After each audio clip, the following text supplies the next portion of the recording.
సాంఖ్యయోగం. ఇక కర్మయోగ పద్ధతిని భగవానుడు తెలియజేస్తున్నాడు. కర్మణ్యేవాధికారస్తే మా ఫలేషు కదాచన మా కర్మఫలహేతుర్భూ మా తే సంగోస్త్వకర్మణి. అర్జున, కర్తవ్యం ఆచరించుట ఎందే నీకు అధికారము కలదు, దాని ఫలమునందు లేదు. కర్మఫలములకు నీవు కారణము కారాదు.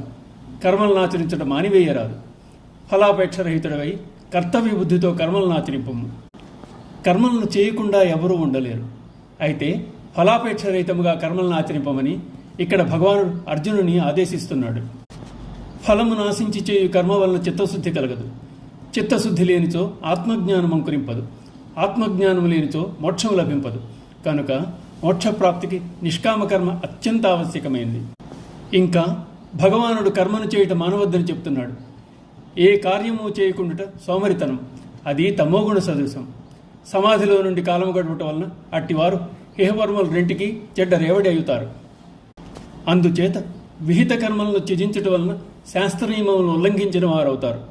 వారు అట్టి పాపములకు శిక్ష అనుభవించవలసి వస్తుంది. అటువంటి వారు కర్మలను అవశ్యము ఆచరించాలి. కర్మ అనగా నిష్కామ కర్మ ఆచరించమని భగవానుడు చెప్తున్నాడు. ఇక నిషిద్ధ కర్మలను ఆచరించుట నేరం.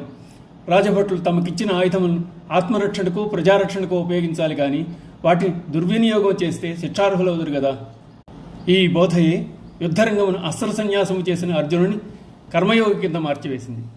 మానవుల జీవితంలో ఉద్ధరించుకోవాలంటే నిష్కామ కర్మ అలవరుచుకోవాల్సిన ఆవశ్యకత ఉందని, అందుకని కర్మలు చేస్తూ ఫలములను భగవదర్పణం కావించాలని చెప్తున్నాడు భగవానుడు.